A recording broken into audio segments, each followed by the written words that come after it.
Mordheim, City of the Damned. A damned good time, that is! Yes, it's time to talk about Mordheim, City of the Damned, Warhammer's premium fantasy skirmish game. I would say probably the best fantasy skirmish game they have made. I'm sorry, Warcry. This is the stuff. Mordheim came out as kind of a fantasy version of Necromunda. It took that same mechanic of gangs fighting in kind of a ruined post-apocalyptic landscape, but inserted it into the Warhammer fantasy background. It is interesting, especially now, I would say, because the timeline for Mordheim kind of lines up a little bit with where we're at with Warhammer the Old World. Certainly during the course of the time that Warhammer the Old World is set, Mordheim was still going strong. I sincerely hope that Games Workshop at some point republish Mordheim. Not, like update or anything, just re-release it. It's awesome. But in the meantime, if you don't want to wait that long, you can start playing Mordheim today. There are an infinitely large amount of resources available online where you can find guides, you can find PDF copies of the rules if you aren't fortunate enough to have a copy for yourself. There even is still ongoing support for Mordheim. It's possibly one of the longest running fantasy games in that regard. Thomas Pyridon, the creators of Mordheim, I would say perhaps the creator of Mordheim, who is currently going from strength to strength working on Trench Crusade, still supports releases for Mordheim. I think earlier this year, end of last year, he released a new kind of Dramatis Personae, their version of kind of a hired gun. And there was a miniature that was commissioned for it for everything. And it's perfectly, legit to use in Mordheim. He's always happy if you catch him online to answer questions, kind of give FAQ. It's brilliant. What I thought I would do in this video, therefore, is I've done videos in the past about kind of the lore of Mordheim, a bit of the history of how the game was kind of created, and I've done a couple of videos on kind of optimized gang creation for the two gangs that you get in the original starter box, namely the Human Mercenaries and the Skaven. And the Skaven one, Thomas was I was fortunate enough, I'm getting too excited, for Thomas to come on and actually help me kind of work out what some of the best starting Skaven gangs could be to help me kind of in planning, building my Skaven gang. In the same vein, the models that you got in the original starter box are currently still available. I think the Night Runners are the longest running fantasy miniatures now at this point that are still available. They still function as Night Runners in Skaven armies, and they were originally released as the kind of Skaven gang for Mordheim. The regiment, the Free Company regiment that is now re-released for Empire was the original kind of Human Mercenary gang, which is really cool. And yeah, there are lots of sources online where you can get kind of the alternative gangs, either, 3D printed or, equivalent versions. So if you want to get into Mordheim, there are lots of resources out there to help you do so. And I intend in this video to do exactly that. I am going to try in 20 minutes or less to teach you how to play Mordheim, City of the Damned. So, without further ado, let's get started.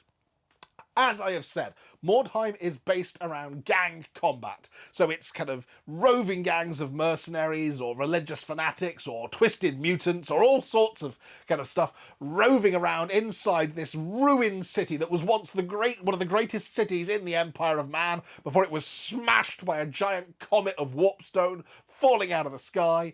And as a result, various roving gangs kind of go around trying to dig up chunks of this weird stone, as they call it, because presumably rebranding it instantly makes it more, palatable, as opposed to, by the way, this stone will corrupt and mutate you. Kind of like, that time they released, spent uranium as, a new flavour of crisp. Anyway, the way in which this works is you put together a gang, and I'm not going to go into too much detail about how gangs are put together, but you put together a gang which is comprised of heroes and henchmen.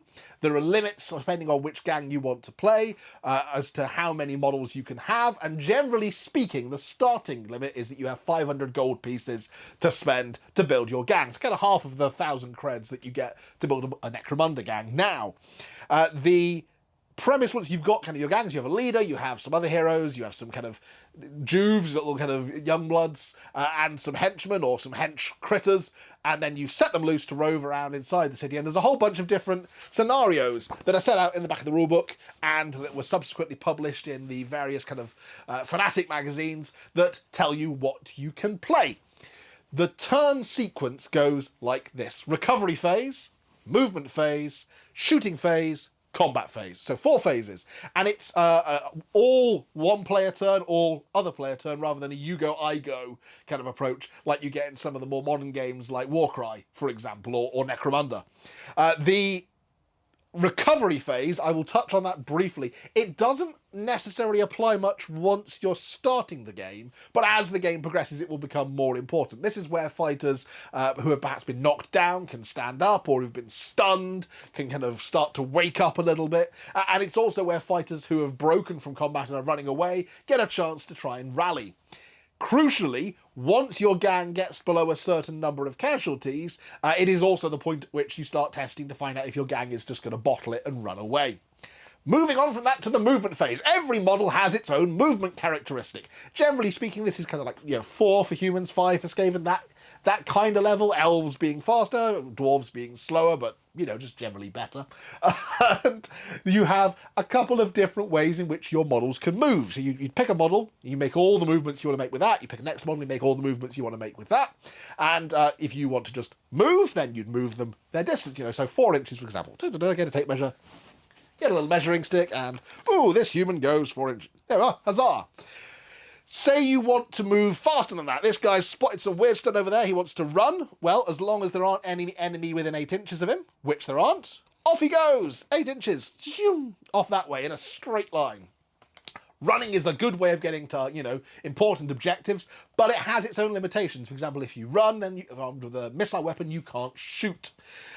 The third and final way in which you can move is you can charge. So say this guy somewhat foolishly wants to attack this rat ogre. He goes, I'm going to charge it. You can't pre-measure. You have to kind of look at it first and go, does it want to make any charges? And you have to declare your charges before you move anybody else. You can't go, I'm going to walk him. Oh, look, that's 4 inches to just there. So he'll charge. No. So he's going to charge a rat ogre. It's within double his movement. So in he goes. In a real game, he would probably be making a leadership test first to find out whether he had the cojones to charge that rat ogre, because rat ogres cause fear, but we'll say he's made it. That is literally, that's movement. And there's other stuff like moving up and down. Pretty much everything in Mordheim is scalable. So like if you want to shimmy up a wall, woohoo, I'll just climb up this wall. Yep. As long as you've got the movement for it, you can do it. You can't run up walls, though. You're not Spider-Man. Unless you're a Skaven. Certain Skaven can just kind of go, yeah, and spider their way up things. Especially this little assassin dude with his kind of Wolverine-style fighting claws who can just climb his way up walls with them. Jumping, you can jump down on things. You can jump down on people, which is quite cool. So this Skaven could, for example, go, wow, I'm going to jump down onto this human here. Foolish manling. There are tests that you then have to make to find out whether or not you succeed in this, or if you fail horribly and fall off and fall flat on your face and suffer damage, which is equally funny. And the other thing I suppose I should mention is that if I were charging, say, this rat ogre and there was a Skaven close by, this human could get intercepted by this Skaven. So if his movement takes him within an inch of another enemy model, that charge can be interrupted and he has to fight that instead. Perhaps less of a problem where it's like a little gutter runner that's intercepting, more of a problem if I was trying to charge that assassin and I got intercepted by the rat ogre. Let's move on to shooting then. So shooting, it's very much like Warhammer the Old World at the moment. Everything has a ballistic skill. You basically roll. The easiest way I've always found to remember what you hit with a ballistic skill is it's 7 minus the ballistic skill. So if he's got a ballistic skill of 3, it's 7 minus 3. Oh, look, I need a 4 or more to hit. It's a really kind of simple mechanic to remember what you need to hit. There are some modifiers that come into effect, though. For example, if you've moved and then you shoot, that's a -1 to your to hit. If you are even slightly behind cover, that's a -1 to hit. So there are some adjustments that can make it harder for you to be hit by kind of missile weapons. In terms of missile weapons, there's broadly 3 categories of missile weapons within the game. There's thrown weapons, like this funky little ninja Eshin-shaped throwing star that this Skaven's armed with. There are bow-type weapons, like this crossbow and like various kind of hand bows and so forth, which, generally speaking, I mean, bows are strength 3, crossbows are strength 4, but you can't move and fire with them at all. The final category is black powder weapons, like the pistol that this captain is toting. These are the most destructive. They're like kind of usually strength 4, or in the case of a Skaven pistol, I think strength 5. They've usually got extra bonuses to armor modification, so reducing people's armor saves more dramatically. But they are often fire every other turn type weapons, as you need a turn to kind of wipe out the barrel, reload, and fire again. The slight difference to that is with pistols, you can sometimes take a brace of pistols, and then you can fire every turn as you just blaze away, pow, pow, pow, with your pistols, which are cool. Pistols can also be used in close combat. You can make a single attack with a pistol, or if you've got a brace of pistols, you can make both your attacks with your pistols, which means that although you're using your weapon skill rather than your ballistic skill to hit in combat, you do get the benefit of that extra strength and extra armor modification, presumably as you're kind of gun-fooing your way through the combat, which is quite cool. Once you have hit somebody, then you use the to wound chart. And again, this is exactly to anybody who's played Warhammer Fantasy or is currently playing Warhammer the Old World, this will be eminently familiar to you. It's kind of strength versus toughness, compare, see where they kind of cross over and intersect. That will tell you what you need to roll to wound your opponent. And the funky thing that Mordheim has going for it, that other kind of skirmish games didn't have going for it at the time, is that they've got a critical hit system. And I really like this. It's any time you roll a natural 6 to wounds. That's not with like any modifiers, like if you've got a poison that gives you a +1 to wound or anything like that. Straight up, natural roll of a 6 causes a critical hit every time. And then what you then do is you roll on a kind of critical hit chart, which looks something like this, which gives you the option that on a 1 or a 2, it might, for example, mean that you get 2 hits on your opponent instead of 1. So 2 chances to get through his armor, 2 chances to cause injury to him. On a 3 to a 4, you can ignore your armor save, which is pretty cool. And a 5 to a 6, you get everything. It's awesome. I think it's a really cool kind of mechanic just to add some kind of extra dramatism. It doesn't matter how tough, for example, something like a rat ogre or a knight wearing armor is. A critical hit can still just be that moment where the crossbow bolt, catches the gap at his gorget, or hits the rat ogre in the eye, or, Legolas standing on the back of the rat ogre's head, firing arrows into his back between its shoulder blades. It's really cool. There is one other thing that is worthy of mention in the shooting phase before we move on to the combat phase, and that is magic. We've got a little Skaven shaman here, a little Skaven sorcerer. There are various laws of magic in the game, lots of fell magics, and even some slightly more holy prayers that can be used, but all of those are used in the shooting phase. There's no separate magic phase. Any spell that you use, you kind of just deal with it in the shooting phase, which is nice and simple. Most spells, there is no way to resist them, so it's literally just a case of they roll the casting value for the spell. If they successfully roll over the relevant casting value on 2d6, then the spell is cast, which is quite cool. And it means that although you don't have necessarily many spells on wizards when you're starting out, it does make wizards especially powerful and cool. Some gangs, like vampires in particular, rely upon wizards to help make them more effective, like necromancers. Other gangs, like humans, don't normally come with wizards as one of their kind of starting options, but they can hire them from kind of the hired guns section. You've got various sorcerers and dramatis personae. And likewise, some gangs, like witch hunters, hate wizards and get bonuses to kind of hit and wound them as a result of that fiery hatred of Sigmar's wrath. Let's move on now then to the combat phase. Combat, so we've successfully achieved a charge between this lowly swordsman and this rat ogre. Normally speaking, the model that makes the charge goes first. There are some exceptions to that. For example, if you were armed with a double-handed weapon, and I'll just get an example from in here. So say you are toting a... What have we got? Double-handed weapons. Spear, flail, sword. Yeah, double-handed hammer. So say you've got a two-handed hammer, that means that even when charging, you strike last, but you get a +2 to your strength, which is pretty cool. And of course, you're using both your hands, so there's no kind of carrying a shield or a buckler to give you benefit. Various weapons in the combat phase have different kind of rules and effects, which is particularly cool. So things like this guy with an axe might get an extra point of armor penetration to represent the kind of cleaving edge of the axe. A sword, on the other hand, has a parry rule, equally like a small shield, like a buckler, has the parry rule. The starting point is whoever's charged, unless they've got a kind of two-handed weapon, get to go first. They roll a number of dice equal to their attacks, so there's no kind of bonus for attack dice for charging or anything like that. You just roll a number of dice equal to your attacks. You do get bonus dice for things like Frenzy, if you're a wild, crazy warrior, or, for example, having a weapon in each hand will give you an extra attack. But you therefore compare your weapon skill to your opponent's weapon skill, figure out what you need to roll that number of dice. If you successfully kind of beat the target number, equal or beat the target number, you have hit. You then, as per usual, make your roll to wound. And again, it's, strength versus toughness, but with some modifiers, as I mentioned, from the weapons. Weapons that have parry, such as swords, and like I said, mentioned bucklers, have the option to deflect an attack. So say this rat ogre swings at my swordsman, and he needs a 4 to hit, he successfully rolls a 4. If the swordsman can beat that, so if he can get a 5 or a 6 on a dice roll, he can parry it away with his sword, thus avoiding the need for kind of any to wound roll by the rat ogre, and also avoiding any need for an armor save by the swordsman. So there are some benefits to each kind of weapon that you can have. Spears in particular are quite cool. Spears give you the ability, because there isn't the whole kind of fight at range thing in this. In spears, always strike first. So there is some advantage to giving your warriors, like, humans and Skaven slaves and stuff, spears, to be able to at least get that attack in first, even against a charging enemy. The process I should have mentioned when we're in the shooting phase applies very much in the combat phase. If you successfully beat the to wound roll, so whether critical hits regardless, if your strength versus toughness to wound roll is successful, then you've caused a wound. Your opponent then, if he has any armor, can make an armor save. Same as you get kind of in Warhammer the Old World at the moment. Light armor gives you a 6-up save, a shield gives you a 6-up save, heavy armor gives you a 5-up save, heavy armor and a shield gives you a 4-up save, and, crucially, -1 to your movement, because it slows you down because you're clanking around the place. Dwarven Gromril armor, of course, is the best, gives you a 4-up save and can be combined with a shield for a 3-up save, because dwarfs is the best.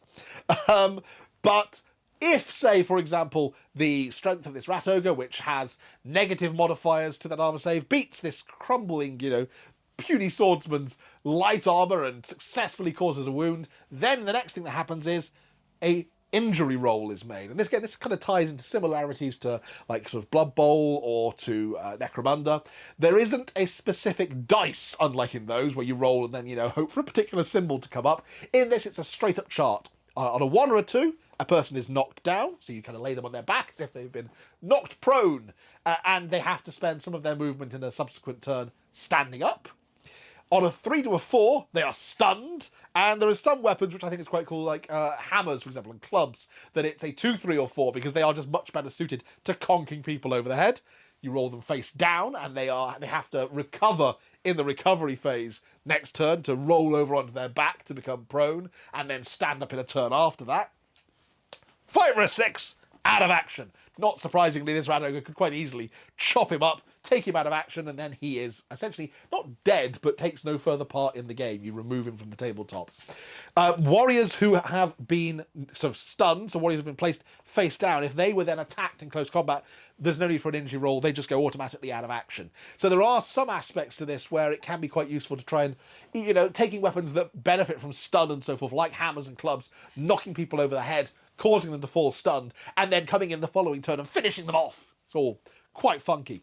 In a nutshell, though, that is Mordheim. There are lots of kind of little side rules about things like prayers and the different effects that prayers for Warriors of Sigmar and the Sisters of Sigmar can have. And equally, there's, kind of funky chaos mutations and chaos powers for the possessed. There were all kinds of different warbands that were released for this, and they added little kind of extra rules as it went on, like bloodlines for vampires to make things especially unique, giving them kind of vampiric powers. They added one of my all-time favourite warbands, which is the Carnival of Chaos, which is basically Papa Lazarou from the League of Gentlemen, turning up with a bunch of Nurgle carnival folk and just infecting everybody with, Nurglings playing musical instruments and stuff. It's very, very cool. To play the game, I would say you want at least a kind of 3x4 or 4x4 space. The original box set came with some cardboard scenery, and as I said, Cover is important because it kind of both reflects slowing things down and slowing movement down, so it's not just zip, zip, zip, everyone zooming around the place and crashing into each other, and also reducing kind of the effectiveness of shooting. There are all kinds of additional kind of rules for things like poisons and ropes for climbing up and down things and making things easier, which have their own unique rules that I'm not going to go into. The final thing I will mention is just kind of psychology and leadership tests. So I mentioned briefly about the possibility of running away and then needing to rally in the recovery phase, and equally the possibility of having to test to find out whether or not your gang bottles out. Most of the time, once you are in combat with somebody, you will stay in combat until one or the other player is taken out of action. The only slight difference to that is if a person is in combat with two enemy models, like this poor swordsman again is now beset by a Skaven assassin and a Skaven with a flail. If he is unsuccessful in wounding them, even if he's not taken out of action himself, because he is now outnumbered, he has to take a leadership test. Should he fail that leadership test, which is leadership, roll 2d6, and you're aiming to get the leadership or under, to remember that for a minute, should he fail, he will run away, and he moves away from them, and will continue to do so for as long as there is an enemy model that is closer to him than a friendly model. This can be when it's beneficial for, you know, like another friendly to run over closer to him, for example, and go, no, it's all right, you don't need to be worried, we're winning. And that then gives him the opportunity to try and rally by passing a leadership test in the recovery phase. Equally, it can be quite helpful if you've got, you know, lots of enemy models to essentially just herd enemy players off the tabletop and take them out of action in that way. Once a quarter of your warband has been taken out of action, so, you know, I've got 4 models here, I've lost one of them, well, I only got 3 left, that's 25% out of action. I have to take a leadership test on the leader, the warband leader's leadership, or if he is already out of action, then the next highest leadership of one of the heroes. If that is failed, the whole warband bottles it, and that's it, the game over. You've lost the game, you take your warband and go home. And then if you were playing a campaign game, then you'd start to roll things like, well, are they dead? Are they dead? Did they get a serious injury? One point that is worthy of note, if you get a kind of permanent injury for a henchman, they can't recover, that's it, they are gone. If you get a permanent injury for a hero, they just get, you know, an interesting scar or whatever. But for henchmen, if that's it, if they take a permanent injury, they are out of there. So there is a balancing act that you have to take between taking the right number of heroes versus the right number of henchmen. You want a decent number of models in your warband because you want to make sure that there's as long as possible before you get that 25% bottle setting. But equally, you've got to kind of offset, you know, I mean, I really want to take a rat ogre in a warband, but Skaven, one of their main strengths is that they can have up to 12 warband members in a starting warband, and it's probably better to have numbers given their leadership isn't great. Don't worry, you will be in a warband at some point. That's it in a nutshell. So, I mean, hopefully, I think I've done that in under 20 minutes. I'll have to check the timer once I edit this video back again. Hopefully that makes sense. I'm going to get these warbands painted up, and then I'm going to build up the rest of my Mordheim scenery, and I'm going to film a battle report. I think what I'll probably just do is play the simplest and the first mission, the first scenario that is in the book, which is Defend the Find. A warband finds a hoard of weirdstone and decides to try and claim it, whilst their attackers try and take it from them. You use some little kind of warpstone tokens, try and defend it while your opponent tries and takes it from you. It's all good fun. Okay, well, I hope you found this instructive. If you're a Mordheim fan, let me know what your favourite warband is in the comments down below. If you're not a Mordheim fan, but you found this useful, please, you know, give me a heads up if there's anything that I got wrong, because, you know, it can happen. I'm fairly ditzy. Please let me know so I can try to, you know, add a correction or whatever. But otherwise, thank you very much for watching, and I'll catch you next time. Bye for now.